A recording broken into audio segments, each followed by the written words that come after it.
আজি হেলুৱে পুৰা গছৰ পৰা পানীলাও পাৰি ৰান্ধিও খুৱাব। এয়া পানীলাও পাৰি আছে ওচৰৰে মাহী এঘৰৰ, ইমান ধুনীয়াকৈ লাগি আছিল। 3টামান পানীলাও একে ঠাইতে তো পাৰি আছে। গুড মৰ্ণিং জনাইছোঁ সকলোকে আৰু মোৰ ইউটিউব চেনেল আৰু ফেচবুক পেজ ববিতা বৰ্মন আৰু ববি ভ্লগছলৈ স্বাগতম জনাইছোঁ আৰু নতুন এটা ভিডিঅ' আৰম্ভ কৰিবলৈ লৈছোঁ। এয়া আজি গা মূৰ ধুই একদম ৰেডি আৰু বহুত কাম কৰিবলগীয়া আছে, তো দেখুৱাই থাকিম আজি দিনটোতনো কি কাম কৰোঁ। ইয়াৰ প্ৰথমতে দেখাইছোঁ হেলুৱে চিমলা আলু খান্দি আছে। এয়া দেখিছে নহয় আমি ৰোৱা চিমলা আলু কিমান ডাঙৰ হৈছে আৰু 2টামান গছ আছে উঠাব। এয়া দেখিছে নহয় এটাই প্ৰায় 1.5 কেজি মানৰ ওজনৰ হ'ব আৰু এয়া পুৰা হেলুৱে তুলিলে আজি আৰু ভাবিছোঁ আজি মাহী ঘৰকো অকণমান দিম আৰু আমিও খাম। এয়া হৈছে চিমলা আলুৰ গছ আৰু 2-3টামান আছে উঠাব এতিয়ালৈকে। এয়া দেখিছে নহয় এতিয়া এইবাৰ এইখিনি গছখিনি যে অলপ কাটি আকৌ ৰুই দিলে অহা বছৰলৈকে আকৌ হ'ব।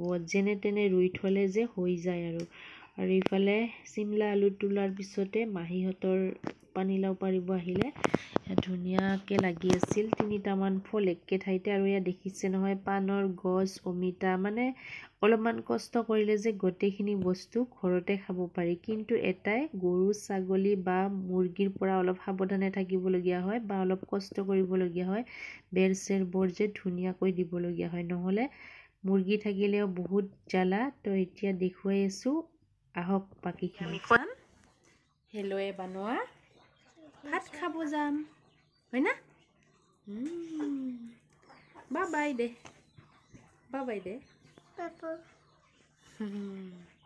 চলো अभी हम लोग खाना।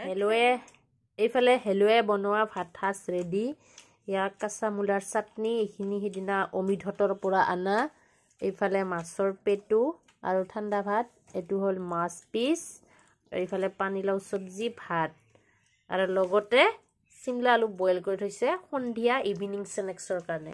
আৰু এইফালে আমাৰ পাপা খাই আছে। কেনেকা হৈছে পাপা? ৱাও, দেখা নেকি? হ'ব দে। এইফালে ভাত পানী খাই আজৰি হ'লোহে মাত্ৰ। কাপোৰ সামৰিবৰ হ'লে মানে বেলিটো গ'ল আৰু কাপোৰখিনিও সামৰিব লাগে। এয়া দেখিছে নহয় আজি অকণমান কাপোৰো ধুই দিছোঁ আৰু এইখিনি এতিয়া সামৰি মেলি আকৌ কাম আছে, মানে ইমানে কাম নহয়, কাম কৰি শেষ নহয়।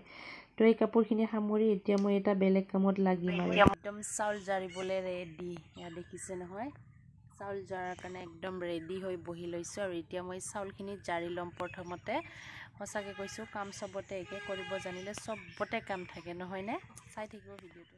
আগতে প্ৰায় মানুহৰ মুখত শুনিছিলোঁ যে কোৱাৰ্টাৰত থাকে কিনো কাম আছে, কিন্তু কাম চবতে একে, কৰিব জানিলে চবতে কাম থাকে। এয়া দেখিছে নহয় মই আজি চাউল জাৰিব ওলাইছোঁ। এয়া ঘৰৰ আটপ চাউল, এইখিনি অলপমান ধানখিনি কেঁচাই আছিল, সেনেকৈ ভাঙি আনাৰ কাৰণে মানে বহুতখিনি ধান আছে ইয়াতে আৰু এইখিনি মই এতিয়া জাৰিম বাচিম। এয়া বাল্টিত চাউল নাই দেখিছে। এইফালে এইটোত খুদি থবৰ কাৰণে আৰু এইফালে ডলা চাউল লৈছোঁ, এইখিনি জাৰিম এতিয়া। কোৱাৰ্টাৰ ঘৰ বুলি কোনো কথা নাই, কাম চবতে একে, কৰিব জানিলে। এটাই মাত্ৰ পাৰ্থক্য, ঘৰত থাকি যদি 2ডালমান ভাল মূল্যৱান গছ ৰুই গৰু ছাগলী খেদি সাৰ পানী দি ডাঙৰ কৰিব পৰা যায়, এদিন সম্পত্তি হৈ ৰ'ব। আৰু কোৱাৰ্টাৰত যিমানে যি নকৰক কিয় এদিন এৰি যাবই লাগিব। পাৰ্থক্য মাথো এইফালে মই চাউল জাৰি আছোঁ আৰু এইফালে বেটাই পুৰা খেলি আছে অকলে এনেকৈ যি পায় তাকে খেলি থাকে। যি কি নহওক তথাপিতো ভালেখিনি সময় ই অকলেও খেলে আৰু এয়া মই কাম কৰি থকাতে ই পুৰা খেলি আছে এনেদৰে। উপায় নাই, যি খেলে মাটি খেলে চব খেলিব দিওঁ মই। আৰু তো ইমানে আছিল আজিৰ ভিডিঅ'টো। এয়া সন্ধিয়া চাহ কাপেৰে আজিৰ ভিডিঅ'টো বিদায় লৈছোঁ। পুনৰ লগ পাম নতুন এটা ভিডিঅ'ৰ সৈতে, তেতিয়ালৈকে চাই থাকিব মোৰ ইউটিউব চেনেল ববি ভ্লগছ আৰু ফেচবুক পেজ ববিতা বৰ্মন। তো আজিলৈ এৰিছোঁ, বাই।